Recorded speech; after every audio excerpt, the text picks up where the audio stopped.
Well, the federal trial will go on as planned. 2 weeks from now, 3 of the 5 former Memphis police officers charged in connection to the death of Tyre Nichols last year will enter a courtroom. Today, ex-MPD officers Tadarrius Bean, Demetrius Haley, and Justin Smith did not change their pleas in the final scheduled hearing before the September 9th federal trial.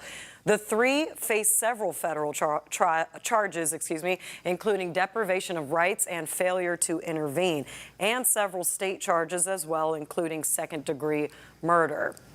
Now, our Stephen Pimpo was in the courtroom today. He's live in downtown Memphis. And Stephen, the federal trial, like Rudy said, is just in 2 weeks. What approach are attorneys taking now?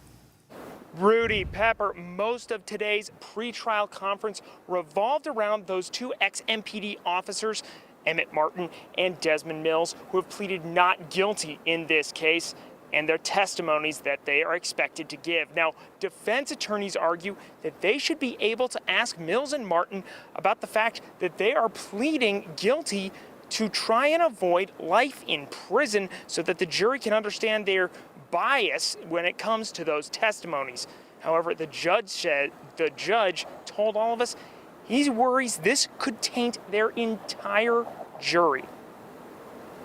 Officer, what were you thinking when you punched him here? What were you thinking when you kicked him? Those are just some of the answers that Ben Crump, attorney for the family of Tyre Nichols, hopes to get during next month's federal trial for 3 of the 5 ex-MPD officers charged in the 29-year-old's death. Monday, the debate continued in federal court about what kinds of questions defense attorneys could ask 2 of the ex-officers who already pleaded guilty, Desmond Mills and Emmett Martin. Defense attorneys say they should be able to ask Martin and Mills about the specific penalties they were trying to avoid by testifying, so the jury can get an idea of how biased those testimonies may or may not be. Because, the court can't reject the plea.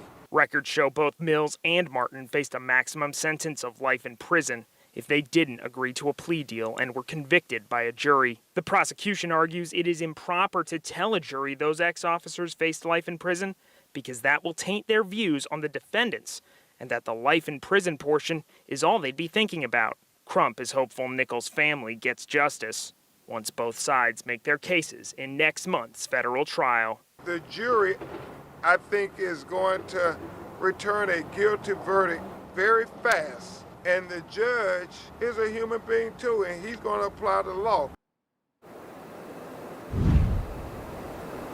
Now, as part of their plea deals, prosecutors recommended that Martin get 40 years in prison and Mills get 15.